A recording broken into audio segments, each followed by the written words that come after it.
የፈለገ ኃጢአት ውስጥ ብንሆን ከቤተ ክርስቲያን መውጣት የለብን።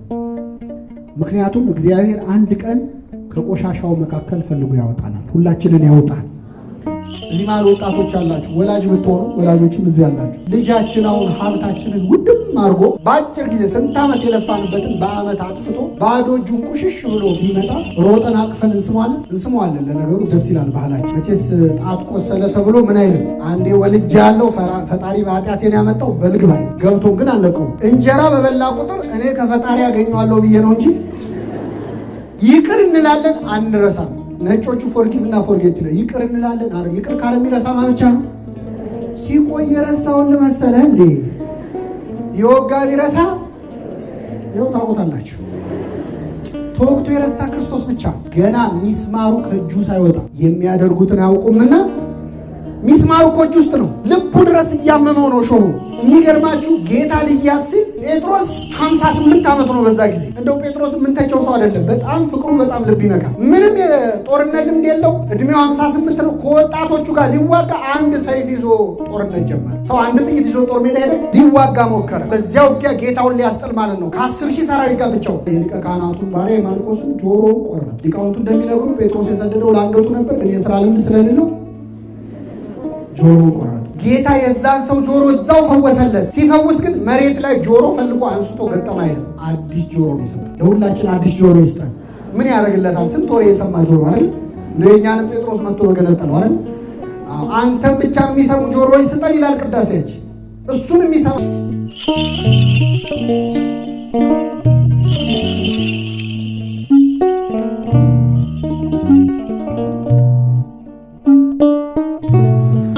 በጣም ባለጸጋ ሰው ነበር አለ። ይህ ባለጸጋ ደግሞ በጣም ብዙ የእርሻ መሬት ያለው፣ በጣም ብዙ ከብቶች ያሉት፣ ሎሌዎች ያሉት ባለጸጋ ሰው ነው። ግን የወለዳቸው ልጆች 2 ልጆች ብቻ ነበሩ፣ 2 ወንድ ልጆች ብቻ። የዚህን ባለጸጋ ሀብቱን የሚወርሱት ልጆቹ ናቸው። ግን ሀብቱን ለመውረስ አባታቸው መቼ ነው? ምን ሲሆን ነው? ሲሞት ነው። ይገርማችኋል። ትንሹ ልጅ ግን ቢያይ አባቱ አልሞታል ማለት ቀኑ አልደርሳል። ስለዚህ በቁሙ መጣና አባቴ ሆይ የሚደርሰኝን ገንዘብ አሁኑኑ ስጠኝ አለ። አንድ ልጅ አባቱ በሕይወት እያለ ውርስ ከጠየቀ በተዘዋዋሪ ምን እየተመኘ ነው? ሞቱን። አባት ግን አላስገደደው። አንተ በቁሜ ተናዘዝልኝ ትላለህ አላለው። የሚደርሰውን ገንዘብ ከፈለና ሰጠው። ይህ ልጅ ቢቆይ የአባቱን ሀብት ከወንድሙ ጋር ለ2 እኩል ይካፈል ነበር። አሁን ግን ለ3 ነው የሚካፈሉት። 1/3 ነው የሚደርሰው። 1/3 ሰጠው። የአባቱን ሀብት ተቀብሎ ወደ ሩቅ ሀገር ሄደ ይላል። እግዚአብሔር ብዙ ጊዜ የማይሰጠን ሲሰጠን እንደምንሄድ ስለሚያውቅ ነው። እና ብን ብሎ ጠፋ። እንደው አባቴ እንደው እዚሁ እስኪያረጅ እስኪሞት እንኳን አጠገቡ ልሁን፣ እዚሁ ከተማ ልኑር አላለም። ገንዘቡን ይዞ ወደ ሩቅ ሀገር ሄደ። በሄደበት ሀገር ካገኘው ጋር በልቶ ካገኘው ጋር ጠጥቶ ገንዘቡን በአጭር ጊዜ በትኖ ጨረሰው። ገንዘብ ለማግኘት ነው እንጂ ለማጥፋት ይከብዳል። በተለይ ያለፉበት ገንዘብ ከሆነ በጣም ቀላል። ስለዚህ ገንዘቡን ጨረሰ። ይህ ልጅ ገንዘቡ አለቀ። ገንዘቡ ሲያልቅ ደግሞ ጓደኞቹ አለቁ። ይሄ ሆይ ሆይ የሚሉት እንብላ እንጠጣ የሚሉት ወዳጆቹ ተለዩት። ባዶ እጁን ቀረ። ስለዚህ ሰው ቤት ለመኖር ተገደደ። ቤት አልሰራም፣ ንብረት አላፈራም። ስለዚህ ወደ አንድ ሰው ቤት ገብቶ እባክህ አስጠጋኝ አለው። እሺ አሳድርሃለሁ፣ ግን ቀን ስራ ሰጥሃለሁ አለው። ስራው ጥሩ ስራ እንዳይመስላችሁ፣ አሳማዎች አሉ፣ እነሱን ጠብቃለሁ። ይህ ልጅ ተንደላቆ ያደገ ልጅ፣ ምንም ስራ ሰርቶ ማያቅ ልጅ ከዛ የድሎት ህይወት ወጥቶ የምን ጠባቂ ሆነ? የአሳማ። ሐሳማ በግዕዝ ህሱም አስቀያሚ ማለት ነው፣ የመጨረሻ ቆሻሻው እንስሳ እና ይህ ልጅ አሳማ እየጠበቀ በዛ በሚሸት በረት ውስጥ መዋል ጀመረ። ግን እዛ በረት ውስጥ ሆኖ ከሽታው በላይ በጣም የሚያስቸግረው ረሃብ ነበረ። በጣም ይቸግረው ነበር፣ ይርበው ነበር። አሳማዎቹ ከሚበሉት ምግብ ሊበላ ይመኝ ነበር ይላል። ምን ነው እነሱም ባረገኝ እስከ ማለት ደረሰ። ይህን ጊዜ ወደ ልቡ ተመለሰ ይላል። እግዚአብሔር ሁላችንን ወደ ልባችን ይመልሳል። ምን አለ? በአባቴ ቤት እንጀራ የሚተርፋቸው አገልጋዮች ስንት ናቸዋል? እኔ እዚህ በረት ውስጥ ቁጭ ብዬ በሽታ ውስጥ ሆኜ ረሃብ ሊደፋኝ ነው፣ ሊገለኝ። በአባቴ ቤት ግን ጠግበው በዚህ ሰዓት ምግብ የሚደፉ ጠግበው ለውሻ የሚሰጡ በጣም ብዙ አገልጋዮች አሉ። ስለዚህ አሁኑኑ ተነስቼ ወደ አባቴ ሄዳለሁ። አባቴን እንዲህ እለዋለሁ፣ አባቴ ሆይ በሰማይና በፊትህ በደሉ። በሰማይ በእግዚአብሔር ፊት አባትህን እናትህን አክብር ባለ በእግዚአብሔር ፊት፣ በምድር ደግሞ በአንተ ፊት በደሉ። ከእንግዲህ ወዲህ ልጅህ ልባል አይገባኝም። ቤትህ ውስጥ ካሉት አገልጋዮች አንዱ አድርገኝ እለዋለሁ አለ። ተነስቶም ወደ አባቱ መጣ። አባቱም ይገርማቸዋል፣ ገና ከሩቅ ሳለ አየውና አዘነለት ይላል። አዘነበት አይደለም፣ ምን አለለት? ወደ እርሱ ሮጠና አቀፈና ሳመው። ወደ እርሱ ሮጠና አቀፈና ሳመው። ልጁም አባቴ ሆይ ልጄ ልባል አይገባኝም አለ። አባት ግን አላስጨረሰውም። ከሁሉ የተሻለ ልብስ አምጡና አልብሱት፣ ለጣቱ ቀለበት ለእግሩ ጫማ ስጡት፣ የሰባውን ፍሪዳ አምጡና ረዱት፣ እንብላ ደስ ይበለን። ልጄ ሞቶ ነበር ሕያው ሆኗል፣ ጠፍቶ ነበር ተገኝቷል አለ። ደስ ይላቸው ጀመር ይላል። ይህ ሁሉ ሲሆን ይህ ባለጸጋ ስንት ልጆች አሉት ብያቸዋለሁ? ታላቅ ወንድሙ እርሻ ሲያርስ ውሎ በዚህ ሰዓት ወደ ቤት መጣ። ሲመጣ ቤቱ እልልታ በእልልታ ሆኗል። መሰንቆ እንዚራ ይሰማል። ምንድን ነው ብሎ አንዱን ሕፃን ጠርቶ ጠየቀ። ምንድን ነው ሲለው፣ አይ ወንድም መጥቶ አባት የሰባውን ፍሪዳ አርዶለት ነው አለ። ተቆጣ። ሊገባም አልፈለገም። ውጭ ቁጭ አለ፣ አኩርፎ ማለት ነው። ታላቁ ነው። ከኔ ጋር ናችሁ? አባትም ወጥቶ ለመነው፣ ኧረ እባክህ ግባ አለው። አልገባም፣ እኔ እስከ ዛሬ እንደ ባሪያ ተገዝቼ አገልግያለሁ። ካዘዝከኝ ውስጥ ያልፈጸምኩት አንድም ነገር የለም። ግን ለእኔና ለጓደኞቼ ደስ ይበላቸው ብለህ እንደው ፍየል እንኳን አርዳ ብልተንን ታውቃለህ ወይ? ዛሬ ግን ገንዘብህን ከጋለሞቶች ጋር በልቶ ይሄ ልጅህ ሲመጣ አለ። ይሄ ምንህ ለሱ ምኑ ነው? ይሄ ልጅህ ሲመጣ ፍሪዳ አረድክለታል። አባት ግን አንተ እስከ ዛሬ ከኔ ጋር ነበርክ፣ የኔ የሆነ ሁሉ ያንተ ነው። ነገር ግን ይህ ወንድምህ አለ። ይህ ምንህ? ልጅህ። ይህ ልጅህ ያለውን ወንድምህ ብሎ አረመው። ጠፍቶ ነበር ስለተገኘ፣ ሞቶ ነበር ሕያው ስለሆነ ደስ ሊለን ሐሴትም ልናደርግ ይገባናል አለው ይላል። ስለ ቃሉ አምላካችን ስም የተመሰገነ ይሁን። ስንት ምሳሌዎች አየን? እሺ አጭብጭቡ። አንድ ላይ አጠራቅም መጨረሻ ላይ። እሺ ስንት ምሳሌዎች አየን? የመጀመሪያ የጠፋው ምንድን ነው? ጅብ ነው። ሁለተኛው፣ ሶስተኛው። የሚገርማችሁ የሉቃስ ወንጌል ምዕራፍ 15 ጌታችን አሁን ያነበብናቸው ሶስቱ ምሳሌዎቹ ክርስቶስ ከተናገራቸው ምሳሌዎች ሁሉ እጅግ ወርቃማው ምሳሌ፣ የሌሎች ምሳሌዎች አክሊል ነው፣ ዘውድ ነው ይላሉ። እዚህ ምዕራፍ ላይ ያልተረጎመ፣ ያልተራቀቀ፣ ያልሰበከ አባት ከጥንት ከአራተኛው ከሶስተኛው ክፍለ ዘመን ጀምሮ እዚህ ጉዳይ ላይ ያልተናገረ አባት የለም። እንደውም አንዱ አባት ምን ይላል? መጽሐፍ ቅዱስ ቢጠፋና ይህ ምዕራፍ ብቻ ቢቀር ይህንን ምዕራፍ ይዞ ሙሉ መጽሐፍ ቅዱስን ድጋሚ መጽሐፍ ይቻላል ይላል። በጣም ጥልቅ ነው። እያንዳንዱን ለመማር እውቀታችንም ጊዜያችንም አይፈቅድልንም። ግን እንዲያው በአጠቃላይ አንድ ክርስቲያን፣ በተለይ ጉባኤ የወጣቶች ጉባኤ ስለሆነ አንድ ክርስቲያን እንዴት ከአምላኩ ከእግዚአብሔር ተለይቶ ይጠፋል የሚለውን እንማራለን። እግዚአብሔር በቸርነቱ እንዲያስተምረን ቅዱስ ፈቃድ ይሁንልን። ጠፊዎቹን ያቸው መጀመሪያ የጠፋው እንስሳ ነው። ሁለተኛ የጠፋው ዕቃ ነው፣ ሳንቲም ነው። ሶስተኛ የጠፋው ሰው ነው። እኛ ክርስቲያኖች ሰው ሆነን እንጠፋለን አንጠፋል? ሰው ሆኖ የማይበድል እንጨት ሆኖ የማይጨስ የለም እያለን እንጠፋለን። አንዳንዴ ደግሞ ኃጢአታችን በጣም ከመብዛቱ የተነሳ ከሰውነት ክብርም ወርደን እንደ እንስሳ የምንሆንበት ጊዜ አለ አለ። ሰው ክብር ሆኖ ሳለ አያውቅም እንደሚጠፉ እንስሳት መሰለ እንዳለ ነቢየ እግዚአብሔር ዳዊት። ሰው አንዳንዴ እንስሳዊ ባህሪው የሚያይልበት ጊዜ አለ። እንስሳት አይጾሙ፣ እንስሳት ራሳቸውን አይገዙም። ልክ እንደ እንስሳ ሰው ራሱን የማይገዛበት ሕይወት ውስጥ ሊኖር ይችላል። አንዳንዴ ደግሞ ከእንስሳም ወርደን ዕቃ የምንሆንበት ጊዜ አለ። ሰው የማይጠቅም በቃ የተበላሸ ሕይወት ውስጥ ሊገባ ይችላል። ሰው ሆነን ብንጠፋም፣ እንስሳ ሆነን ብንጠፋም፣ ዕቃ ሆነን ብንጠፋም ማን ይፈልገናል? እግዚአብሔር። እንደ እንስሳ ብትሆንም አይጸየፍም። ሲወለድ የተወለደው እንስሳት መሃል ነው፣ በረት ውስጥ። እንስሳ ብትሆኑ አልጠላችሁም ሲል እኮ ነው። በረት ውስጥ ተወልዷል ክርስቶስ። እንደ ዕቃ ብንጠፋም እግዚአብሔር ይፈልገናል። ፈላጊውን ደግሞ ስታዩት መጀመሪያ ላይ ፈላጊው እረኛ ነው። ሁለተኛው ላይ ፈላጊው እናት ነች። ሶስተኛው ላይ አባት ነው። የሁላችን አባት ማን ነው? ምእመናን እግዚአብሔር ነው። እናታችንም እሱ ነው። አንተ አቡነ ወአንተ እምነ፣ ቅዱስ ያሬድ አንተ አባታችን አንተ እናታችን ነህ ይለዋል። እግዚአብሔር አባት ነው፣ እግዚአብሔር እናት ነው። ታላቁ የቤተ ክርስቲያናችን ሊቅ አለቃ ኪዳነ ወልድ ክፍሌ ደግሞ እግዚአብሔር እናት አባት ብቻ አይደለም ይላሉ፣ አያታችንም እሱ ነው ይላሉ። ምናችን? ምክንያቱም እግዚአብሔር በመጽሐፍ ቅዱስ ራሱን በዶሮ እየመሰለ በወፍ እየመሰለ ይናገራል። ዶሮ ጫጩቶቿን ከቅፎቿ በታች እንደምትሰበስብ እኔ እናንተን ሰበስባችኋለሁ ይላል እግዚአብሔር። ራሱን በዶሮ በንስር በወፍ እኛን ደግሞ በጫጩት ይመስላል። ከኔ ጋር ናችሁ? እስቲ ልጠይቅ፣ ዶሮ ለጫጩት እናት ናት አያት ናት?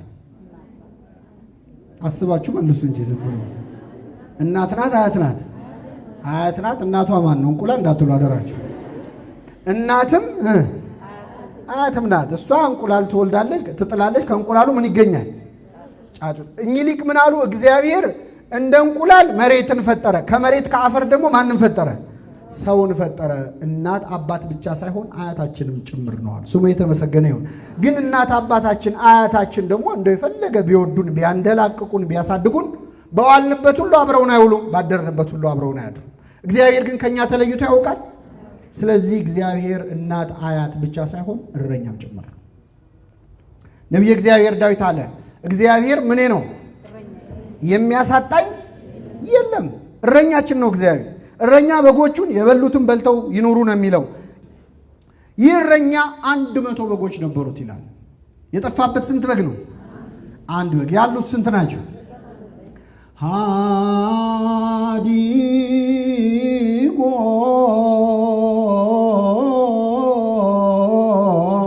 ተስአ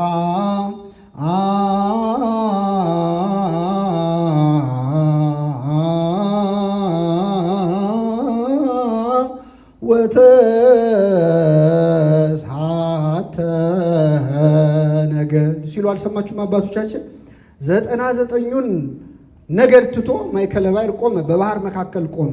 99 ነገድ የተባሉት ቅዱሳን መላእክት ናቸው። 1 በግ የተባልነው እኛ የሰው ልጆች የአዳም ልጆች ነን። 99ኙን በጎች ትቶ ስንት በግ ፍለጋ መጣ? ይህ ማለት የወደቀውን የሰው ልጅ ፍለጋ መላእክትን ትቶ መላእክትን ልሁን ሳይል ሰው ልሁን ብሎ የሰውን ባህሪ ተፈጥሮ መርጦ ከሰማይ ወደ ምድር ወረደ። እስኪያገኘው ድረስ ፈለገው። ክርስቶስ እስኪያገኘን ፈለገን። ባገኘው ጊዜ በትከሻው ምን አለው? ተሸከመው የተባለው የሁላችንን ኃጢአት ክርስቶስ በመስቀል ላይ ምን ብሏል? ተሸክሟል። ነስአ ደዌነ ወጾረ ሕማመነ፣ በእውነት በደላችንን ተሸከመ። በእርሱ ቁስል እኛ ምን አለ? ተፈወስን። ስለዚህ ይህ እረኛ የተባለው እግዚአብሔር ነው። እግዚአብሔር እረኛ ነው። እረኝነቱም በጣም የተለየ እረኛ ነው። በነገራችን ላይ እረኛ ቀን ከጠበቀ ሌሊት ይተኛል፣ ሌሊት ከጠበቀ ቀን ይተኛል። እግዚአብሔር ግን እኛን ሲጠብቅ ምን አይልም? አይተኛ። እኛ ተኝተን አይተኛም እግዚአብሔር። ሕዝቤን የሚጠብቅ አያንቀላፋ። እረኛ በግ ጠብቆ ጠብቆ መጨረሻ ላይ ምንድን ነው የሚያደርጋቸው? ወይ ራሱ አርዶ ይበላቸዋል፣ ወይ አርደው ለሚበሉ ሰዎች ምን ይላቸዋል? ይሸጣል። እግዚአብሔር እረኛችን ነው። አርዶ ይበላናል፣ ይሸጠናል። ባይሆን እረኛው መድኃኔዓለም ክርስቶስ ስለኛ በ30 ብር ምን ብሏል? አይገርም? በጎቹ ተስማምተው የሸጡት እረኛ እኮ ነው ክርስቶስ። ስንት ትገዛለህ ተባብለው በ30 ብር ይሸጥ። እረኛ በጉን አርዶ ስጋውን ይበላል፣ ቆዳውን ገፎ ይለብሰዋል። የእኛ እረኛ ክርስቶስ ግን እኛ በጎቹ ተሰልፈን የእረኛውን ስጋና ደም እንበላለን። ምግብ አድርጎ ለበጎቹ ራሱን የሰጠ እረኛ ነው ክርስቶስ። እረኛ በጎቹን ቆዳቸውን ገፎ ይለብሳል። የእኛ እረኛ ክርስቶስ ግን ስለኛ ስለ በጎቹ እንደ ቆዳ በመስቀል ላይ ተወጥሮ ተሰቅሏል። እርቃኑ በጣም ይገርማል። የክርስቶስ እረኝነት በጣም አሁን እኛ ለምሳሌ ለዓመት በዓል አሁን አዲስ ዓመት እየቀረበ ነው። ለዓመት በዓል ቤታችን በግ ገዝተን ዓመት በዓል እስኪደርስ አስረ ነው ትንሽ እንክብካቤ አናደርግለት። ደከማችሁ እንዴ? አንከባከበው? ለምን? አቤት ሳር ባፉ እናጎርሰዋለን፣ ውሃና ጠጣዋለን። ያ በግ እንደው ምን አይነት ጻድቃን ናቸው ይላል። እንደው አዶብት ባረጉኝ አይደል? እንደው እዚሁ ተወልጄ ባድግ ጥሩ ነበር ይላል። ለምን ነው የምንከባከበው? እንዳይከሳ እኮ ምን አያርዱኝም ይላል። ትናንትም አለ ይችሉ ነበር አልነኩኝም ይላል። አይቀርለትም ግን የኛ የእረኞች ፍቅር እስከ ማረድ ነው። የክርስቶስ ፍቅር ግን ስለ በጎቹ እስከ መታረድ ነው። ይህ እረኛ 100 በጎች ነበሩት። የጠፋው በግ ስንት ነው? ያሉት ስንት ናቸው? የቱ ይበልጣል? በቃ ጦሴን ይዞ ደግሞ አንድ በግ መጣ ቀረ ምን ያደርግልኛል ብሎ አልተኛም። 99ኙን በጎች ትቶ አንዱን በግ ፍለጋ ወጣ ይላል። እግዚአብሔር ይወላችሁ ለእያንዳንዱ ነፍስ ዋጋ አለው። አሁን ዛሬ እዚህ ጉባኤ ላይ በጣም ብሶ መጥቷል። የቀሩ ቀረባቸው ነው የምንለው። እግዚአብሔር ግን የመጣነውን ትቶ ባዶ ወንበሮች ነው የሚቆጥረው። የጠፉ ጉዳይ ያሳስበዋል። አንድም ነፍስ ዋጋ አላት በእግዚአብሔር ዘንድ። በቤተ ክርስቲያናችን ቅዱስ ዮሐንስ አፈወርቅ የሚባል ታላቅ አባት አለ። በ4ኛው ክፍለ ዘመን የነበረ ክሪዞስቶም በግሪኩ አፈወርቅ ያሰኘው የስብከቱ ጣዕም ነበር እና በጣም ብዙ ምዕመናን የሚማሩት መምህር ነበር። በዛሬዋ ቱርክ የምትባል ሀገር፣ ትናንት ቁስጥንጥንያ ወይም ኮንስታንቲኖፕል የምትባል ሀገር በትልቅ ካቴድራል እንደ ሀጊያ ሶፊያ ባሉ ያስተምር ነበር። ፓትርያርክ ነው ቅዱስ ዮሐንስ አፈወርቅ። እዚህ ላይ ፊት ለፊት የምታዩት አትሮንስ እንደውም በእሱ ጊዜ የተጀመረው ይባላል። ቁመቱ አጠር ስለሚል ከፍ ብሎ ለሰው እንዲታይ ተሰርቶ ነው ይባላል። እና ቅዱስ ዮሐንስ አፈወርቅ ሲያስተምር በጣም ብዙ ምዕመናን ሊማሩ ይመጡ ነበር። አንድ ቀን ግን ይገርማቸዋል፣ የጣዖት በዓል ይከበራል እና ካርኒቫል አለ፣ ጭፈራ አለ ብለው ያን ፌስቲቫል ለማየት ሰው ሁሉ ግልብጥ ብሎ ሄዶ ሊማር የመጣው ሰው አንድ ሰው ብቻ። ስንት ሰው? ቅዱስ ዮሐንስ አፈወርቅ ረጅም ሰዓት ቆሞ ለዛ ለአንድ ሰውዬ አስተማረው። አሁን እውነት እንነጋገር፣ የዛሬው ጉባኤ አንድ ሰው ቢመጣ ይካሄዳል? እኔም ልጣላ እችላለሁ አይደል? በዛው እንደለመዳችሁት በኦንላይን አታገናኙኝም እንዴ ነው የምለው። ለአንድ ሰው ቆሞ አስተማረ። ፓትርያርክ ነው ልብ አልኩ። ምን ነክቶ ነው አባታችን ለአንድ ሰው እንደዚህ የደከምከው አሉት። ምን አለ? ክርስቶስ እኮ የሞተው ለዚህም ሰው እየጨምር ነው አለ። ነው አይደለም? ሁለተኛ ይመስላችኋል እንጂ ሌላም ቀን የሚመጣው ይሄ ሰውዬ ብቻ ነበረ። ገብቷችኋል? ከልባችን ለመምጣት ይርዳል። ሌላ ቀን ከልባቸው ቢመጡ ኖሮ ዛሬ ምን አይሉ አይቀሩም ነበር። የሆነ ነገር ሲመጣ ብን የሚለው ሰው ቀድሞም ከልቡ ስለማይመጣ አንድ ነፍስ ዋጋ አላት። ስለዚህ አንዱን በግ ፍለጋ ወጣ። እስኪያገኘው ድረስ ፈለገው። እስቲ በሉ እስኪያገኘው ድረስ ምን አለው? እግዚአብሔር የሚፈልገን ምን እስኪለን? እስኪ ሰለቸው አይልም አይሰለችው። እስኪ ደክሞ አይልም አይደክሞ። እስኪያገኘው ድረስ ፈለገው። እግዚአብሔር እስኪያገኘን የሚፈልግ። እኛ ደግሞ ለየት ያለ በጎች እኮ ነን፣ የምንደበቅ በጎች። በዚህ ሲመጣ በዚህ የምንሄድ። እስኪያገኘው ፈለገው። ባገኘው ጊዜ አነሳና በትከሻው ተሸከሙ። ይሄ በጣም ድንቅ ነው። እስቲ ልንገራቸው። አሁን ዛሬ ሙቀት ነው። በአጋጣሚ በዚህ ሙቀት 100 በግ እየነዳን ቀኑን ሙሉ መቼስ ብትጠሯቸው አይሰሙም አይደል? በጎች ኑ ስትሉ ይመጣሉ። እና 100 በግ ወደዚህ ሄዱ እዚህ ስንል ውለን ድክም ብሎን እስቲ ቤቴ ገብቼ አረፍ ልበል ብለን ስንገባ አንድ በግ ቢጠፋ ያንን በግ ፍለጋ ስንወጣ ደስ እያለን ብሎት እየተራገምን ነው አይደል? አዎ ይሄን መዘዘኛ በግ ፍለጋ በጨለማ ወተን፣ መቼስ በግ የሚጠበቀው ገጠር ነው፣ መብራትም የለም። ወተን ያን በግ ፍለጋ ተንከራተን ተራራውን ወተን ጫፍ ላይ የለም በጉ። ስንወርድ ታች የለም። አንድ ሁለቴ ደግሞ ሌሊት ነው እንቅፋት እግራችንን ይመታናል።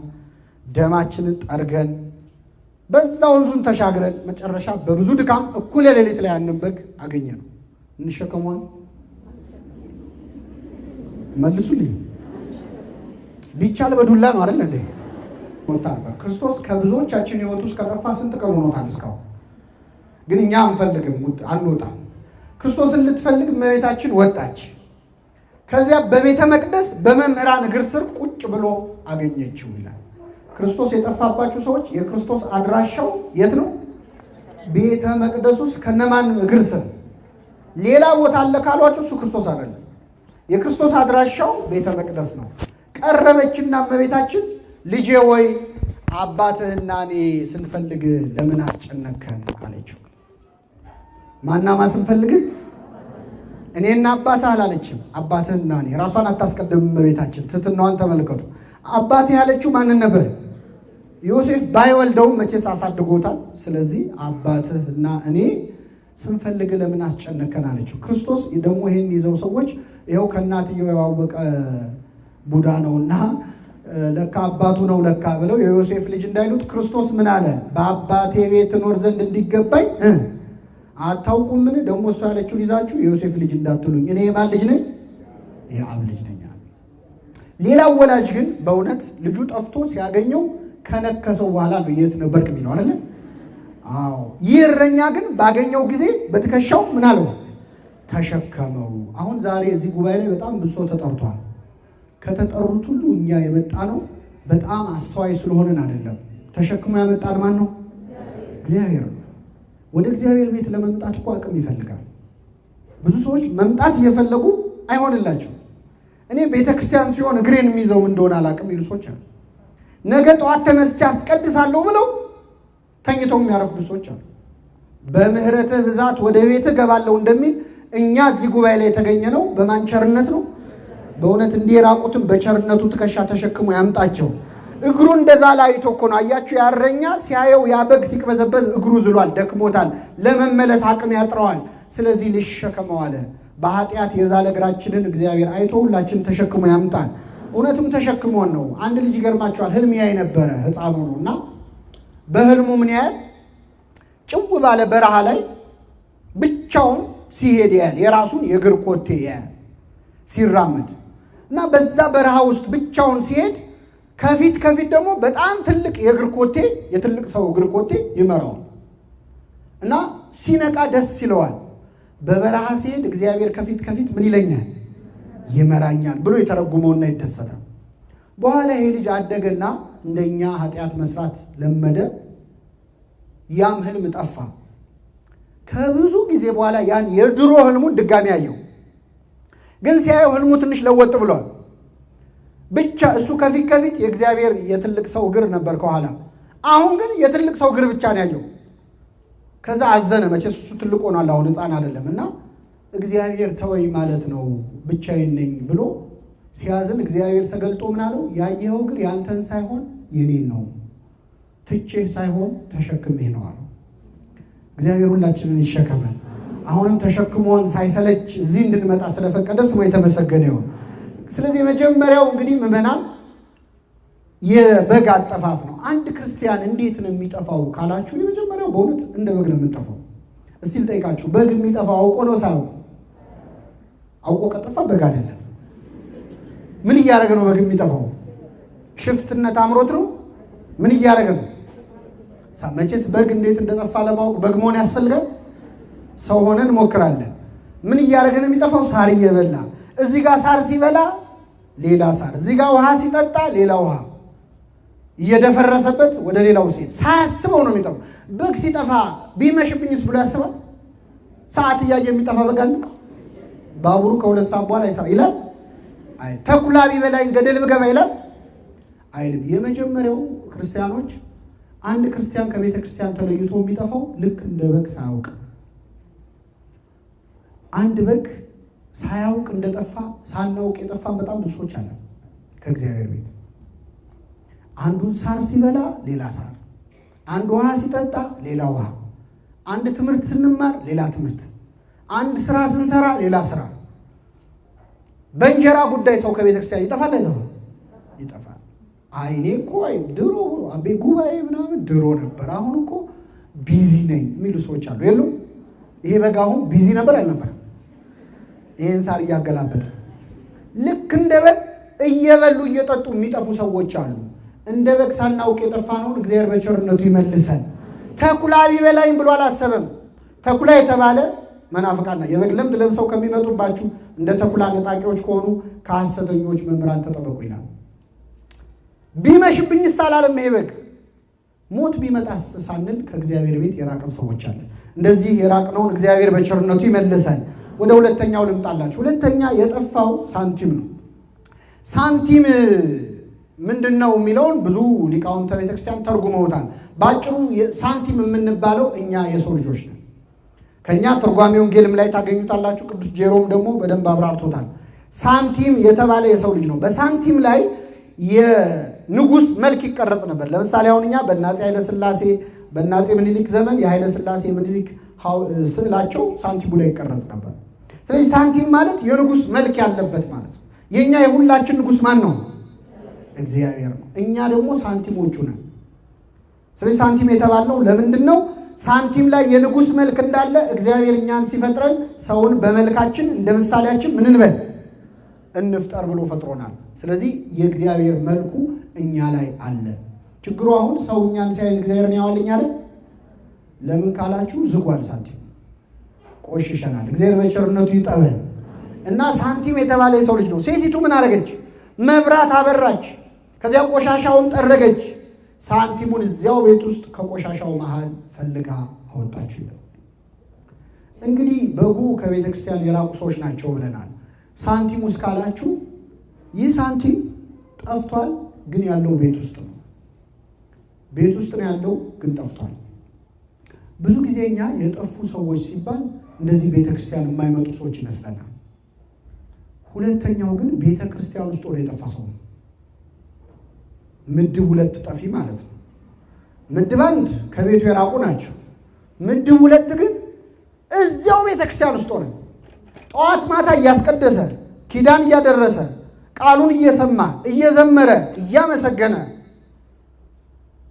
ግን ቆሻሻ ውስጥ ያለን ሰዎች አለን የለንም? አለን። ይህ ሳንቲም እንዳይፈለግ ቤት ውስጥ ነው፣ እዛው ቤት ውስጥ ነው፣ ግን ያለው ቆሻሻ ውስጥ። አሁን እግዚአብሔር በጣም የቸገረው ምን መሰላችሁ? ቤተ ክርስቲያን ውስጥ ሆነን የጠፋነው ሰዎች ጉዳይ ነው። እንደ አዲስ እንዳያጠምቀን አምነናል፣ ማተብ አስረናል። ሃይማኖት ሲባል ኦርቶዶክስ ተዋህዶ እንላለን። አምነዋል እንዳይለን ደግሞ ቆሻሻ ውስጥ ነው። እኛ አይደለን እንዴ በየሚዲያው ስንሰዳደብ የምንውለው? እንትና የኪዳነ ምሕረት ልጅና እንትና የገብርኤል ልጅ አሉ እንዴ ሲሰዳደቡ የሚውሉት በየኢንተርኔቱ ነው አይደለም? በዘር ተከፋፍለን አሁን በዚህ ሰዓት የምንዋጋው እኮ ባለማተቦቹ ነው አይደለም? ይበላቸው የሚል ሰዋል፣ በለው የሚል ሰዋል። ግን ክርስቲያኖች ነው። አሁን እግዚአብሔር በጣም የጨነቀው ይገርማቸዋል። እንዴት ያድርገን? እንዳይፈልገን እዚህ ነን። ያፋልጉኝ ማስታወቂያ እንዳይለጥፍ ማስታወቂያ ለጣፊዎቹ ራሱ እኛ ነን። አለን እንዳይባል ደግሞ ቆሻሻ ኃጢአት ውስጥ ክፋት ውስጥ ያለ ነው። ቤት ውስጥ ሆነን የጠፋነውን እግዚአብሔር በቸርነቱ ይፈልገን። በጣም ከባድ ነው። ቤተ ክርስቲያን ውስጥ ሆነን ቃሉን እየሰሙ መጥፋታል። እግዚአብሔር ጨነቀው እኮ። በራድ ወይም ትኩስ ብትሆን መልካም ነው፣ እንዲያው ለብ ስላልክ ከአፌ ልተፋ ነው አለ ይላል። ልክ አፉ ላይ ይዞናል እግዚአብሔር። እንዳይውጠን ለብ አልንበት፣ እንዳይተፋን ፈጥሮናል። አሳዘን ነው። ስለዚህ አፉ ላይ ይዞ ተጨንቋል እግዚአብሔር። እና ሁለተኛው አጠፋፍ ቤተ ክርስቲያን ውስጥ ሆኖ መጥፋት ነው። በጣም ከባድ ነው። እየሰበኩ እየዘመሩ መርፌ የራሱን ቀዳዳ አይሰፋም ይባላል። ታውቃላችሁ? ብዙ ቀዳዳ ይሰፋል፣ ላዩ ላይ ግን አንድ ቀዳዳ ላይ እሷን ይሰፋል አይሰፋም። ጥሩምባ ነፊ ደግሞ ቀብር አይገኝም ይባላል። ታውቃላችሁ? ጥሩምባ ነፊ ታውቃላችሁ? ሰፈሩን በጥብጦ ቀበሩ ይላል። እሱ ይቀብራል? አይ ሌሊት ስለተነሳው ብሎ ይተኛል። ጥሩምባ ነፊዎች በስተናል። እግዚአብሔር ይቀንሰን። በእውነት ህይወት የሌለው ግን ንግግር ብቻ ማለት ነው። ቤተ ክርስቲያን ውስጥ ሆኖ መጥፋት ነው። ሴቲቱ ምን አደረገች? መብራት አበራች። ሕግህ ለመንገዴ መብራት ነው ለእግሬም ብርሃን ነው ይላል። መብራት የተባለ ቃሉ ነው። ቆሻሻውን ሰብስባ ሳንቲሙን ከቆሻሻው መሃል ፈልጋ አወጣችው። እግዚአብሔር ሁላችንን ካለንበት ቆሻሻ ውስጥ ያውጣል። አሁን አንዳንድ ሰው አይ እኔ ቤተ ክርስቲያኑ ቢቀርብኝ ይሻላል፣ እኔ እንደው ታጥቦ ጭቃ ነኝ፣ መልሼ ኃጢአት ውስጥ መዘፈቅ አይቀርም። ዛሬ እንዲህ ቃሉን ስሰማ ደስ ይለኛል፣ ነገ ሄጄ የምሰራውን አውቀዋለሁ። ስለዚህ በቃ አንድ ፊቱን ጥንቅር ብሎ ቢቀር ይሻላል መንፈሳዊ ነገር የሚል ሰዋል። እንደዛ እንዳትሉ ምዕመናን። የፈለገ ኃጢአት ውስጥ ብንሆን ከቤተ ክርስቲያን መውጣት የለብን። ምክንያቱም እግዚአብሔር አንድ ቀን ከቆሻሻው መካከል ፈልጎ ያወጣናል፣ ሁላችንን ያወጣል። እሱ ደግሞ የፈለገ ጭቃ ውስጥ ብንገባ አይጸየፍም። እጆቹን ከቶ ያወጣናል፣ ወደ ምህረቱ ባህር ይጨምረናል፣ ሁላችንን ይጨምራል። ሌላው መቼስ ካነሳሁት አይቀር በተለይ ኦንላይን ማህበር ላይ ይህን ስናገር በታላቅ ደስታ ነው በእውነት። ቤተ ክርስቲያን ውስጥ ጥሩ ሰው አለ፣ ደግሞ ክፉ ሰው አለ። የለም? ጥሩ አባቶች አሉ፣ ደግሞ ጥሩ ያልሆኑ አባቶች አሉ። ጥሩ ካህን አለ፣ ክፉ ካህን አለ። ጥሩ ዲያቆን አለ፣ ክፉ ዲያቆን አለ። ጥሩ ሰባኪ አለ፣ ክፉ ሰባኪያን አለ። እና አንዳንዴ ቤተክርስቲያን ውስጥ መጥፎ ሰው ስታዩ የቤተክርስቲያን ንብረት ዘረፉ። አሁን አንዳንድ ሰው ቤተክርስቲያን ተዘረፈ ምናምን ሲባል እንዴት የቤተክርስቲያን ንብረት ይዘርፋሉ ብሎ በጣም ይደነቃል። ክርስቶስ እያለ ይሁዳ ነበር አልነበር? ነበር። ይሁዳ እኮ ሙዳይ ምጽዋቱን ጠባቂ አድርጎታል። ክርስቶስ ገንዘብ ያዥ አድርጎታል። ይሁዳ ሌባ እንደሆነ ጌታ ያውቃል አያውቅም? ያውቃል። ግን ሌባ እንደሆነ እያወቀ ገንዘብ ያዥ አደረገው። እኛ ብንሆን አናደርገው። እንኳን እኛ ሌቦች ራሳቸው ዘበኛ ሲቀጥሩ ሌባ ነው የሚቀጥሩት ነው እንዴ? ደህና ሰው ፈልጉልኝ ይላሉ። ክርስቶስ ሌባውን ይሁዳ ለምንድን ነው ገንዘብ ያዥ ያደረገው? ቤተ ክርስቲያን ሙዳይ ምጽዋቷን በሚዘርፉ ሰዎች እድሜ ልክ እንደምትሰቃይ ለማሳየት ነው ይላል። እኔ ያለውም ሌቦች አሉ እንዳይደንቃችሁ ነው። እና ቤተ ክርስቲያን ውስጥ ክፉ ሰው ሲያይ አንዳንድ ሰው ይላል መድኃኔዓለም እንደው ምን አለ ቤትህን ብታጸዳ፣ እንደው እንደዚህ አይነቶቹን ሰዎች ለቅመ ጠርገ ብታስወጣ ምን አለ ይላል። አንዳንድ ሰው ደግሞ ጠርጋ አስወጣ አይልም፣ እሱ ይወጣል። እኛ ከነሱ እንማራለን፣ ሁለተኛ ቤተክርስቲያን አንደርስም። እና ክፉ ነገር ስለ ቤተክርስቲያን አባቶች እንሰማለን አይደል? የኔ አይነቱ ሰባኪ አንድ ሚዲያ ላይ ወጣና አማትቦ ከቅዱስ ፓትርያርኩ አንስቶ ሊቃነ ጳጳሳቱን ሁሉንም ሙልጭ አድርጎ ተሳድቦ ስብሐት ለእግዚአብሔር ይላል። ከዛ ምዕመናን ቃለ ሕይወት ያሰማልን ትላል። ሰው እውነተኛ ክርስቲያን ከሆነ መጽሐፍ ካለበት የማንን ኃጢአት ነው? የራሱ ነው። እና አንዳንዴ ክፉ ስንሰማ ቤትህን አጽዳ መድኃኔዓለም ቤቴን ላጽዳ ካለ እኛንስ ይለቀናል ወይስ ሐሳቡን ያመጣው ሰውዬ ይቆይ ይባላል? እስቲ በሉ ከኔ ጋር ቤተ ክርስቲያን አይ በሉ እንጂ ሐኪም ቤት ናት እንጂ ፍርድ ቤት አይደለች። ቤተ ክርስቲያን ምንድን ነች? እኛስ በሽተኞች ነን። አታሳምሩት። ንስሐ እየገባን ከሆነ ታካሚዎች ነን። እየቆረብን ከሆነ መድኃኒት እየወሰድን ነው።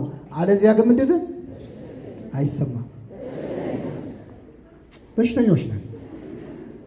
ደግሞ በሽተኛ አለ እንዳትሉ፣ እኔም በሽተኛ ነኝ። አይዟችሁ፣ እኔም በሽተኛ ከሆንክ ለምን ትሰብካለህ ቆመ ካላችሁ፣ በሽተኞችም እኮ ሆስፒታል ውስጥ ትንሽ ሲቆዩ እንደ ዶክተር ያደርጋቸው ነው አይደለም?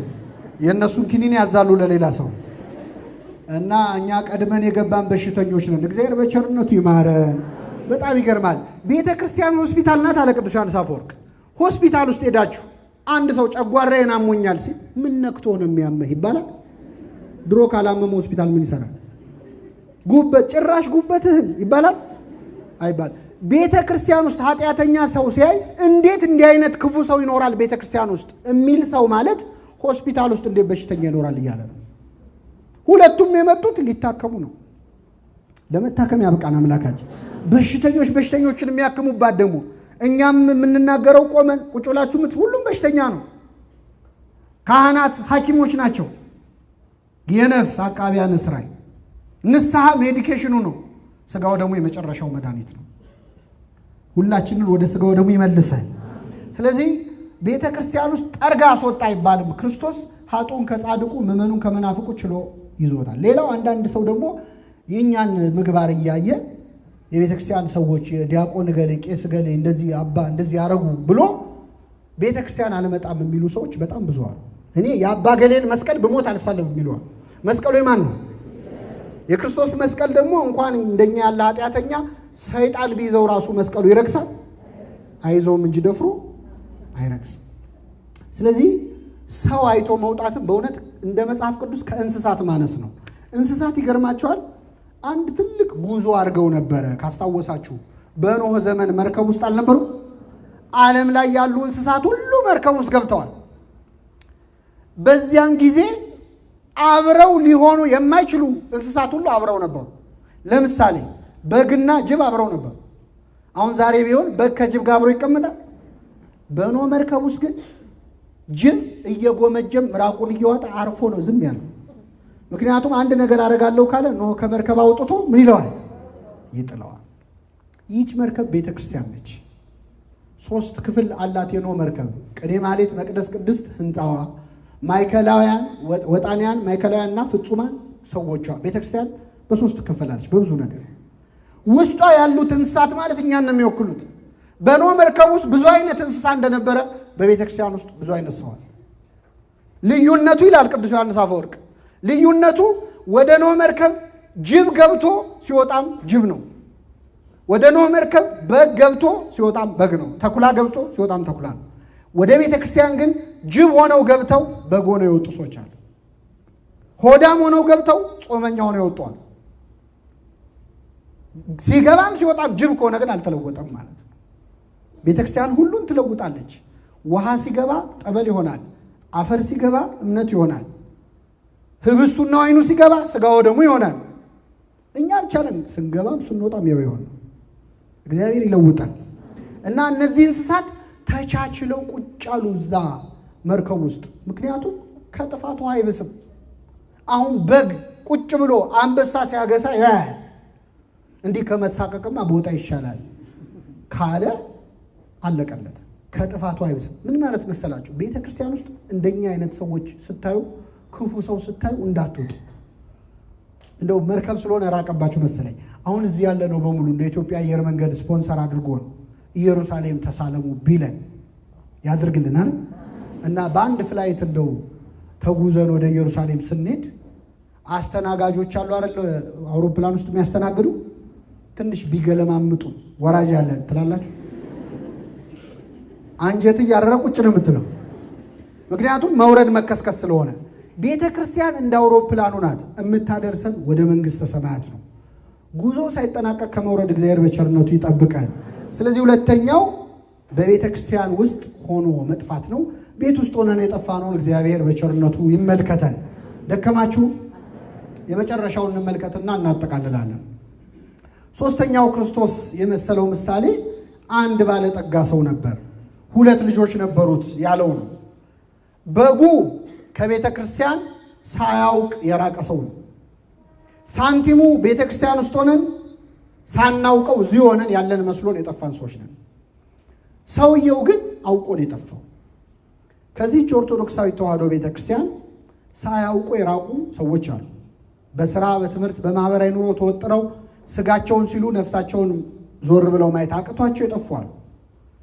ቤተ ክርስቲያን ውስጥ ሆነንም የጠፋን ብዙ አገልጋዮች አሉ። ሶስተኛ አውቀው የወጡ ደግሞ ከኦርቶዶክስ ቤተ ክርስቲያን ጾም ሰልችቷቸው፣ ጸሎት ሰልችቷቸው፣ ቅዳሴው ማህሌቱ ሰዓታቱ በዛ ብለው እንዲህ ልበሽ እንዲያትልበስ እንደዚህ ብላ እንዲያትብላ መባል ታክቷቸው ለምን ዘና ብዬ አልኖርም ብለው የወጡ ሰዎች አሉ። የሉ አሉ። በጾም ይወጡ አሉ። በጾም ምክንያት አንድ ሰሞን ተሐድሶ የሚባሉ ሰዎች ተሰሙ ነበር አይደል? ተቋም የነበረ ተሐድሶ ማለት ምንም ማለት ኦርቶዶክስ ነኝ ብሎ ድርቅ የሚል ጴንጤ ማለት ነው ስናብራራው። እና እነዚህ ሰዎች መግለጫ ሲያወጡ አንዱ ቤተክርስቲያኗን የተቹት ጾም በስቷል፣ ጾም በስቷል፣ መቀነስ አለበት፣ ጾም በስቷል። የሐዋርያት ጾም መጾም ያለበት 12 ቀን ነው አሉ። ስንት ቀን? ለምን? ተራቀው ሞተዋል አይደል? በጣም ጥሩ። ሐዋርያት 12 ስለሆኑ ስንት ቀን ይጾማሉ? የነነዌ ጾም ስንት ቀን ነው የሚጾመው? የነነዌ ህዝብ ስንት ነው? በጣም ያስቃል። እና ጾም ታክቶት የሚወጣ ሰው አለ፣ ውስጥም ሆኖ የሚያጉረመርም አለ። የጾም ነገር በዛ ነው። እንደምታውቁት በእኛ ቤተክርስቲያን ከዓመቱ ከግማሽ በላይ እንጾማለን። ወደ 8 ወር እንጾማለን። ምናልባት 8 ወር ስል እንደዚህ ሰዎች ገለውና እንደኔ ያልደመርኩትም ነበር እንዳትሉ። እና ጾምን ቁጥሩ ብዙ ነው፣ እሱ ላይ ክርክር የላትም ቤተክርስቲያን። ግን ጾምን የስጋ ረሃብ ነው። እስቲ ጾም በሉ። የስጋ ረሃብ፣ የነፍስ ጥጋብ። ስለዚህ ቤተክርስቲያን ያበዛችው ረሃብ ሳይሆን ምንድነው? ጥጋብ ነው። ይህችን ቤተክርስቲያን ስለሰጠን ስሙ የተመሰገነ ይሁን። ብናለቃቀስ ብንንፈራፈር ታጾመናለች። ፈርታን ነው እንጂ ምዕመናን እድሜ ልክ ብንጾም ደስ ይላታል። ምክንያቱም አሁን አንድ ሰው ይላል ቅዱስ ዮሐንስ አፈወርቅ፣ አንድ ሰው አንድ ቤት ውስጥ ተቆልፎብህ ለጥቂት ለአንድ ሳምንት ሳትበላ ሳትጠጣ ቆይና ስትወጣ ትልቅ ህንፃ ይሰጣል ቢባል ይስማማል አይስማም? ኧረ እንኳን ህንፃ ኮንዶሚኒየም ይሰጣል ቢባል ይስማማል አይስማማም? አንጀቱ እስኪጣበቅ ድረስ ምን ይላል? ምን እያሰበ? ህንፃው። መንግስተ ሰማያት ለመውረስ ሰው እድሜውን ሙሉ ባይበላ ያዋጣዋል? ያዋጣው? ያዋጣው። ግን ቤተክርስቲያን እድሜ ልክ ጾሙ ብትለን እንደምናምጽ ስለምታውቅ እያረሳሳች አሁን ተፈታ ልክ ሕፃን ልጅ እችን ጉረስና የመጨረሻ ትላለች አይደል? እንዲህ እንደው ይችን ቤተክርስቲያን ስለሰጠን ስሙ የተመሰገነ ይሁን። ቤተክርስቲያን እንደዚህ ነች። ለነፍሳችን ነው የምታስበው። ብናጉረመርምም ታጾመናለች እንደሚጠቅመን ስለምን። በጣም የሚገርማችሁ አንድ ሰው በጣም የመጨረሻ ህመም ላይ ቢሆን መድኃኒት እየወሰደ ጾም አይባልም አይደለም። ህመሙ ግን ለሞት የሚዳርግ ከሆነ የማይተርፍ መሆኑን ስታቅ ቤተክርስቲያን እስኪሞት ድረስ ይጹም ትላለች። እስኪሞት ያማረውን ይብላ አይደለም ምን ይበል? ትንሽ ስንቅ ቢያቆይ ለራሱ ማለት መንፈሳዊት። ለስጋውያን ግን ሐዘን ለአብዳን ወትፍሲት ለጠቢባ ይላል ቅዱስ ያሬድ። ለሰነፎች ሐዘን ነው ጾም። ጾም በገባ በአንድ ቀን እኮ ሊፈታ ስንት ቀን ቀረው የሚሉ ሰዎች አሉ። እና አውቆ ለመጾም ይርዳል። ይህ ልጅ አባቱን ገንዘብ ይዞ ወደ ሩቅ አገር ሄደ፣ በትኖ ጨረሰው ይላል። የአባታችንን የእግዚአብሔርን ገንዘብ በትኖ ከመጨረስ ይሰወረ። ምንድነው ገንዘቡ ካላችሁ በጥምቀት የተሰጠን ጸጋ ነው። የእግዚአብሔር ልጅነት ነው። ባዶ እጁን ቀረ። ከቤተ ክርስቲያን ውጣ ውጣ የሚል ስሜት አለ። በወጣ ዘና ብዬ እኖራለሁ ብለው ወጥተው ዘናም ሳይሉ እግዚአብሔርንም ማተው ከሁለት ያጣ ሆነዋል በጣም ብዙ ሰዎች። እግዚአብሔር ይመልሳቸው። መጠጥ ቤት ውስጥ ሆነው ቃል እግዚአብሔር ትዝ እያላቸው የሚረበሹ፣ መች ደርሳለሁ የአምላኬን ፊት መቼ ያለው የሚሉ በጣም ብዙ ሰዎች አሉ። ሰይጣን እስክትወጣ አይዞ ብሎ ያስወጣል። ከወጣ በኋላ ግን ተስፋ ያስቆርጣል። ራስህን እንድጠላ ያደርጋል። እና ባዶ እጁን ቀረ። የአሳማ ምግብ ሊበላ ተመኘ፣ የሚሰጠው አልነበረም ይላል። የምትፈልገውንም አታገኝም ከእግዚአብሔር ተለይተ። ይህን ጊዜ ወደ ልቡ ተመለሰ። ወደ ልባችን እግዚአብሔር ሁላችንን ይመልሰን። ምን አለ? ርዕሳችን ላይ ደረስን። በአባቴ ቤት እንጀራ የሚተርፋቸው አገልጋዮች ስንት ናቸዋል? እኔ እዚህ በረሃብ ልሞት ነው። አባቴ ቤት ውስጥ እንጀራ የሚተርፋቸው ስንት ናቸዋል? አባታችን ማን ነው ብለናል? የአባታችን ቤት ማን ናት? ቤተ ክርስቲያን። የአባታችን ቤት ሙያተኞች ደግሞ እነ ቅዱስ መርቆሬዎስ ናቸው። እንጀራ የሚተርፋቸው ማለት ጽድቅ ተርፏቸው ለሌላው ሰው የሚጸልዩ እና አቡነ ተክለ ሃይማኖት እነ ቅዱስ ጊዮርጊስ ናቸው። እመቤታችን ናት ጽድቅ ተርፏት ለሁላችንም የምትለመን። አባ ጊዮርጊስ ምን ይላል መሰላችሁ? ወላዲተ አምላክ ማርያም እንበለ ሰብሳ ወሩካቤ በይነዘ አቅረብኩ ለኪ ንስቲተ ቃለ ይባቤ ፈትቲእሙ በረከተ አፉኪ ሙሃዘ ከርቤ ለነዳይ ብእሲ ወለዘረከቦ ምንዳቤ ህብስተ ከፈትት ኢሳይያሲቤ። የአምላክ እናት ማርያም ሆይ ለአንቺ የእልልታ የምስጋና ቃል ጥቂት ስላቀረብኩልሽ ፈትቲሙ በረከተ አፉኪ መዓዛ ከርቤ ሙሃዘ ከርቤ፣ የከርቤ መዓዛ ያለውን በከርቤ የተዋዛውን የአፍሽን በረከት ቆርሰሽ ስጭኝ። ለነዳይ ብእሲ ወለዘረከቦ ምንዳቤ ህብስተ ከፈትት ኢሳይያሲቤ። ለድሃ ሰው ለችግረኛ ሰው እንጀራህን ቆርሰ ስጥ የሌለው ኢሳይያስ፣ ለእኔ ለችግረኛው ለኃጢአተኛው የአፍሽን በረከት ቆርሰሽ ስጭኝ ይላታል። ለሁላችን ትስጠን እመቤታችን። እንጀራ ተርፏቸው ለእኛ የሚያማልዱ ቅዱሳን አሉ ብዙ። ተነስቼ ወደ አባቴ ሄዳለሁ አለ። ይህ ልጅ አሳማ ሲጠብቅ ነበር። ልብሱ ይሸታል። ገላዬን ልታጠብ ልብሴን ልቀይር ሳይል ከነ አሳማው ከነ ሽታው ወደ አባቱ ተነስቶ መጣ። አንዳንድ ሰው ወደ ቤተ ክርስቲያን ና ሲባል አይ እኔ ሱሰኛ ነኝ፣ እኔ ዘማዊ ነኝ፣ ኃጢአተኛ ነኝ፣ አሁን መቅረብ አልችልም፣ ባይሆን አንዳንድ የማስተካከለው ነገር አለ ይላል። የሚያስተካክለን ማን ነው? እግዚአብሔር ደግሞ የት ከርመ መጣ አይልም፣ አንተ ና ብቻ። ምክንያቱም ምንም ኃጢአት ብንሰራ ከሱ ምሕረት አይበልጥም። የኛ ኃጢአት የኛ የደም ጠብታ ያህል ነው ኃጢአታችን፣ የሱ ምሕረት ግን ባህር ነው። ባሕረ ምሕረት ይባላል እግዚአብሔር። ተነስቶ ወደ አባቱ መጣ። አባቱም ገና ከሩቅ ሳለ አየውና አዘነለት ይላል። እግዚአብሔር እዚህ ስንመጣ እንዳይመስላችሁ የሚያዝንልን፣ ሩቅ እያለንም አይቶ ምን ይልልናል? ያዝንልናል። ቤተክርስቲያን ሳንመጣ ያዝንልናል። ሩቅ ሆነን ኃጢአት ውስጥ ሆነን ስንዘል፣ ስንዘሙት፣ ስንጨፍር፣ ስንጠጣ፣ ስንሰክር እያየ ከሩቅ ያዝንልናል። አዘነለት። ወደ እርሱ ሮጠና አቀፈና ሳመው። አይሁድማ ሲተርኩ ምን ይላሉ መሰላችሁ? አንድ ልጅ የአባቱን ንብረት አጥፍቶ ሲመጣ ባዶ እጁን መሆኑን አይተው ሰዎች ካገኙት ወግረው ይገሉት ነበር። ስለዚህ ሳይደርሱበት ልድረስበት ብሎ አባት ሮጦ ልጁ ላይ ደረሰበት። ሰዎች ሳይፈርዱብን በፊት ይሮጣል እግዚአብሔር እኛን ለማዳን። ሰው ከያዘ እንደማይለቀን ያውቃል። በሰው ፊት ከመውደቅ በማን ፊት መውደቅ ይሻላል? ሰው እኮ አያዘ አያግኝ አይምርህም። ስለዚህ ሮጠና አቀፈና ሳመው ይላል። እግዚአብሔር እኛን ይቅር ለማለት የሩጫ ያህል ይቸኩላል። እኛ ግን ይቅር በለን ለማለት እንጎተታለን። እሱ ይቅር ማለት ሳይሰለቸው እኮ እኛ ይቅር በለን ማለት ይሰለቸናል። እና ወደ እርሱ ሮጠና አቀፈና ሳመው። ልጅ ልባል አይገባኝም አለ። አላስጨረሰውም። ከሁሉ የተሻለ ልብስ አምጡና አልብሱት። ወደ ቤቱ የተመለስነውን ሁላችን የጸጋ ልብሳችንን ይመልስልን። ቀለበት አርጉለት አለ። ቀለበት ማህተም ነው። ድጋሚ በንብረቴ ላይ ወራሽ አድርጌዋለሁ ይዘዝበታል። መንግስቱን ወራሽ ያደርገናል እግዚአብሔር። ጫማ አርጉለት አለ። ጫማ ከእባብ ከጊንጥ ምንድንበት ከእንቅፋት ምንድንበት ነው። ድጋሚ በኃጢአት እንዳትወድቅ የሚያደርግ ጫማ ይሰጣል እግዚአብሔር፣ ይንከባከባል። የሰባውን ፍሪዳ ረዱለት አለ። ምንም ፍሪዳ የለም በቤተ ክርስቲያን። ስጋው ደሙን ይሰጠናል ለሁላችን ይስጠን። አቤት አሁን ስተርከው ቀላል ነው። እስቲ እኛ ብንሆን ብላችሁ አስቡት። እዚህ መሃል ወጣቶች አላችሁ፣ ወላጅ ብትሆኑ ወላጆችም እዚህ አላችሁ። ልጃችን አሁን ሀብታችንን ውድም አድርጎ በአጭር ጊዜ ስንት ዓመት የለፋንበትን በዓመት አጥፍቶ ባዶ እጁን ቁሽሽ ብሎ ቢመጣ ሮጠን አቅፈን እንስመዋለን? መልሱልኝ። እንስመዋለን። ለነገሩ ደስ ይላል ባህላችን። መቼስ ጣት ቆሰለ ተብሎ ምን አይልም። አንዴ ወልጅ ያለው ፈጣሪ በኃጢአቴን ያመጣው በልግባ ይባላል። ገብቶም ግን አለቀው። እንጀራ በበላ ቁጥር እኔ ከፈጣሪ ያገኘዋለሁ ብዬ ነው እንጂ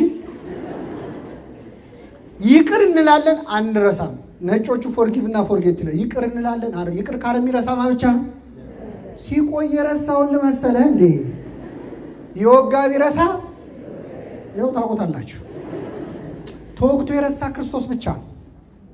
ገና ሚስማሩ ከእጁ ሳይወጣ የሚያደርጉትን አያውቁምና ሚስማሩ ከእጁ ውስጥ ነው። ልቡ ድረስ እያመመው ነው ሾሁ። ይቅር በላቸዋል። ይህን ልጅ የተቀበለ አምላክ ሁላችንን ይቀበለ እና ወደ መጨረሻው ስመጣ ታላቅ ወንድሙ እርሻ ሲያርሱሎ ወደ ቤት ሲመጣ ቤቱ ልልታ በልልታ ተቆጣና ሊገባ አልፈለገም ይላል።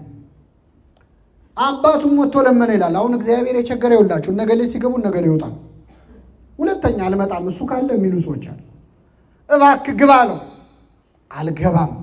እኔ እስከ ዛሬ እንደ ባሪያ አገልግዬ ምን አደረክልኝ? ከጓደኞቼ ጋር እንደው ፍየል እንኳን አርደህልናል። ዛሬ ልጅህ ከጋለሞቶች ጋር በልቶ ሲመጣ ፍሪዳ አደረግክለት። አልገባም።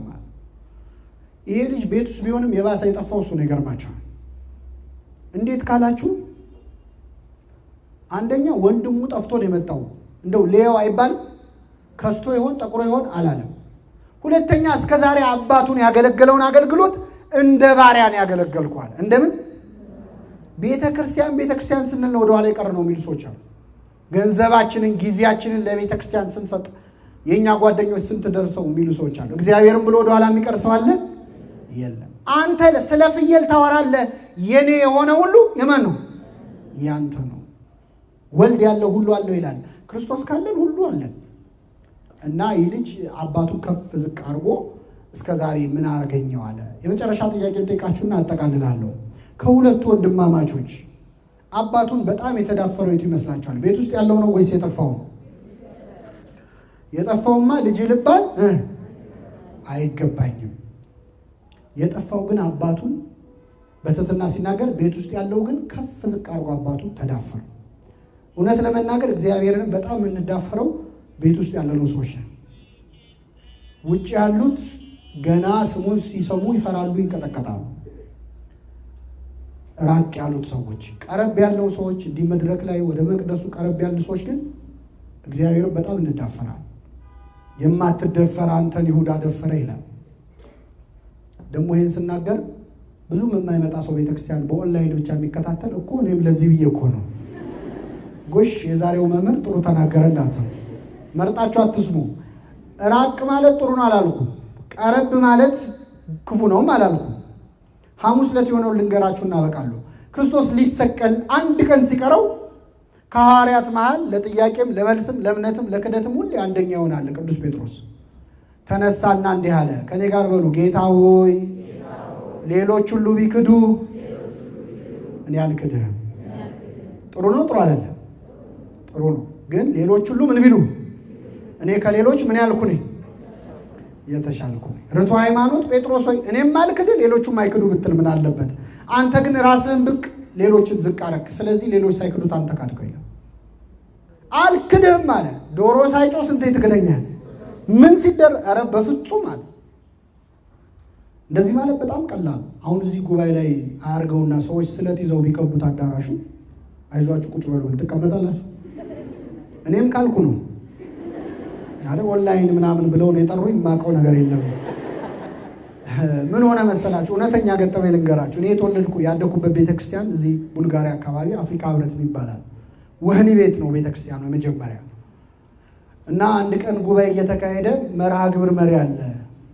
መዝሙር እየዘመረ ነው። ከክርስቶስ ፍቅር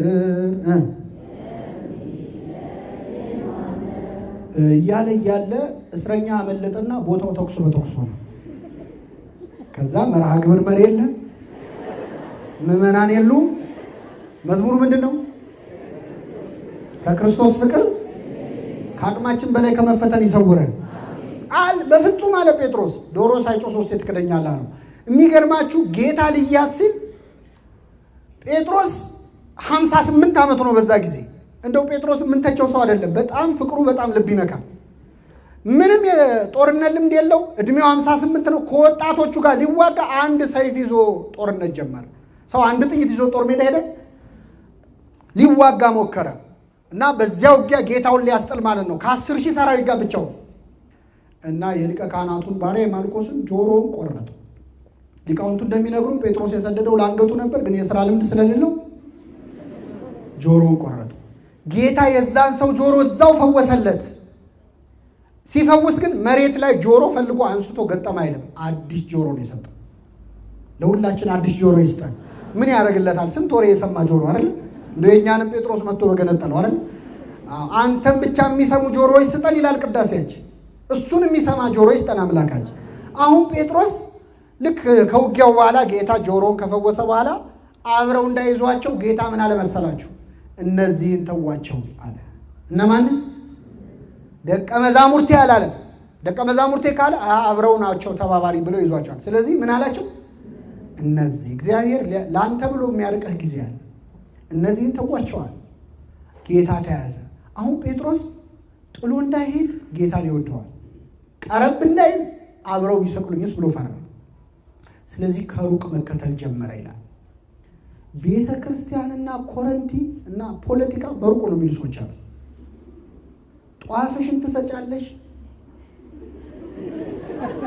አስራት በኩራትን ታወጣለህ፣ ጥሩ አይደለም፣ ተመክራችሁ አታውቁም እንጂ ምክር የሚሉ ሰዎች አሉ። በተለይ እናት አባቶች ሆነው ልጆቻቸው ቤተክርስቲያን ሲያበዙ ሊመነኩሱ መስሏቸው የሚፈሯል። በሩቁ ነው የሚል ሰው አለ። ጴጥሮስ ሲርቅ በረደው፣ ሲበርደው እሳት ሊሞቅ ቁጭ አለ። እሳት ደግሞ ሙቀት ብቻ ሳይሆን ብርሃንም አለው። ፊቱን አሳየበት። አንተ ከሱ ጋር አልነበርክ? አጣደፉት። ከሱ ጋር አልነበርክ? ጴጥሮስ የገጠር ሰው ነው፣ የገሊላ ሰው ነው። የሚናገርበትን አክሰንት መቀየር አይችልም። ያስታውቃል አነጋገር አሉ።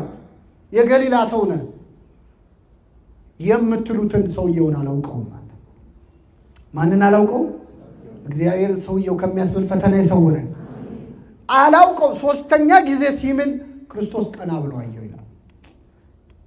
የንስሐ አባቱ ክርስቶስ በዓይኑ ነው ቀኖና አይሰጥም።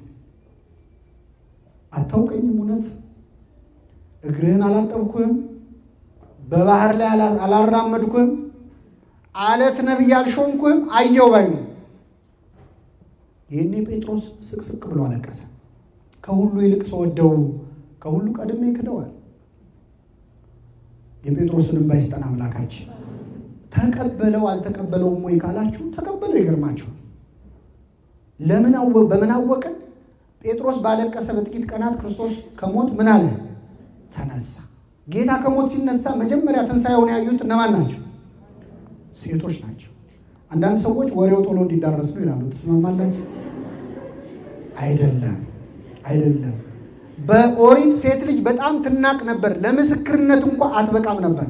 ክርስቶስ ለምስክርነት የማትበቃዋን ሴት የትንሣኤው ምስክር አደረጋት። ስሙ የተመሰገነ ይሁን። ሴትነትን ከፍ አድርገው ክርስትና ሲጀምር ሴት ልጅን ደስ ይበልሽ በማለት ነው የተጀመረው። ማንን? ሲጠናቀቅ ደግሞ ሴቶች ደስ ይበላችሁ እንዲሉ በማድረግ ተጠናቀቀ።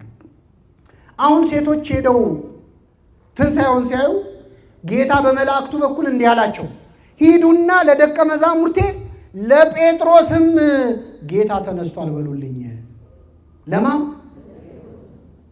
ለደቀ መዛሙርቴ ብቻ ካለ አይ እሱ 3 ክዶታል አይመለከተውም ይላሉ። የ3 ወር አልከፈለችም ይባላል። ይሰርዙታል ከመዝገብ። ጥሩልኝ ጴጥሮስንም ጥሩልኝ አለ። ጴጥሮስን የጠራ አምላክ ይጥራልኝ አለ። በችግርህ ቀን የካደህን ሰው አንተ አሁን እኛ ብንሆን በስቃያችን ቀን ታመን ያልጠየቀንን ሰው በደስታችን ቀን ጠራዋለን። ለነገሩ ጠራዋለን። ቅጥል ይበለናል ይውጣለት ብሎ ይጠራል። እና ጴጥሮስን ተቀበለው። ጴጥሮስን የተቀበለ አምላክ ይቀበለን። ራቅ ማለት ይኸውላችሁ እሳት ለመሞቅም ባይሆን ለስራ፣ ለትምህርት፣ ለማህበራዊ ኑሮ አሁን ደግሞ በኢንተርኔት ዘመን አብሮ መዋልም አያስፈልግም። በስልክ ይመጡልሃል። አንቺ ኦርቶዶክስ አይደለሽ፣ አንተ ኦርቶዶክስ አይደለም እንዲህ ለምን ትላለህ? የራሳቸውን ትተው የእኛም ብቻ የሚጎለጉለዋል። ጥያቄ ሲበዛብን ክርስቶስን ሰውየው ያስብሉናል። ፈጣሪውን ፍጡር ያስብሉናል። ተማላጁን አማላጅ ያስብሉናል። ራቅ ማለት መዘዝ አለው። ቀረብ ብሎ ቤተክርስቲያን ማወቅ ይሻላል አይሻልም? ቀረብ ማለት ምን ጥቅም አለው ካላችሁ እንደ ጴጥሮስ ሳይፈራ እስከ መስቀል ደግሞ ቀርቦ የተከተራል ቅዱስ ዮሐንስ። እሱ ደግሞ እዛው መስቀል ላይ ሰማይና ምድርን የምትበልጥ ውድ ስጦታ ሰጠ። ይህ ስጦታ ማናት? ጌታ ይገርማችኋል። እስከ መጨረሻው ለተከተለ ዮሐንስ ምን ልስጠው ብሎ ጨነቀው። ሌሎች ሁሉ ሲሸሹ አልሸሸም። ታማኝ ነው። ሐሙስ ዕለት ራሱ እምክድህ እኔ ሆንን እያሉ ሲጠይቁ ዮሐንስ እኔ ሆንን አላለም። እሱ እንዳልሆነ ያውቃል። ማን ነው አሳልፎ የሚሰጥ ነው ያለው። እስከ መስቀል ተከትሎታል። እና እንደዚህ የወደደኝን ሐዋርያ ምን ሊሸልመው አለ ክርስቶስ። ቤት እንዳይሰጠው ክርስቶስ ቤት የለውም። ሰው ሊሞት ሲል ቤት ይናዘዛል። ቤት ካለ ክርስቶስ የተወለደው በረት ውስጥ ነው። በኋላም ለሰማይ ወፎች መሳፈሪያ አላቸው፣ ለቀበሮች ጉድጓድ አላቸው፣ እኔ ግን ራሴን የማስጠጋበት የለም ነው ያለው። ገንዘብ እንዳይሰጠው የለውም። እሱም የተሸጠው በ30 ብር ነው። የመጨረሻ ልብስ ነበረችው አብራው የምታድግ፣ እሷን እንዳይሰጠው ልብሴን ቀደው ተካፈሉ፣ በቀሚሴም ላይ ዕጣ ተጣጣሉ። ክርስቶስ ምድር ላይ የቀረችው ቤቱ፣ ገንዘቡ፣ ልብሱ፣ ሀብቱ፣ ንብረቱ ማን ነበረች? እመቤታችን። እነኋት እናት አለው። የመጨረሻ ኑዛዜው እመቤታችን ነች። በጣም አንዳንድ ሰዎች ለእሱ ነው እንጂ ለእኛ አልተሰጠም ይላሉ። ቃል ሕይወት ያሰማቸው። አዎ አልተሰጣቸውም። ዮሐንስን መሆን ያስፈልጋል። እሷን ለመቀበል አያስፈልግም? እግሬ አውጪኝ ብለው ለፈረጠጡት አይደለም የሰጠው ጌታ። እስከ መስቀል ድረስ መሄድ አለብህ እሷን ለማግኘት። ስለዚህ ወደ ቤተ ክርስቲያን ቀረብ ያለው ሰዎች ምንም ደፋሮች ብንሆን መቼስ የእመቤታችንን ፍቅር አግኝተናል። እንግዲህ የተማርነው ለጠቅላላ እውቀት አይደለም፣ ንስሐ እንድንገባ የሰማነውን ለንስሐ ያድርግልን። እኔም ደግሞ ለእናንተ ከሰበኩ በኋላ የተጣልኩ እንዳልሆን ስለ እኔ ጸልዩ። የሰማነውን በልቡናችን ጽላት ይጻፉት።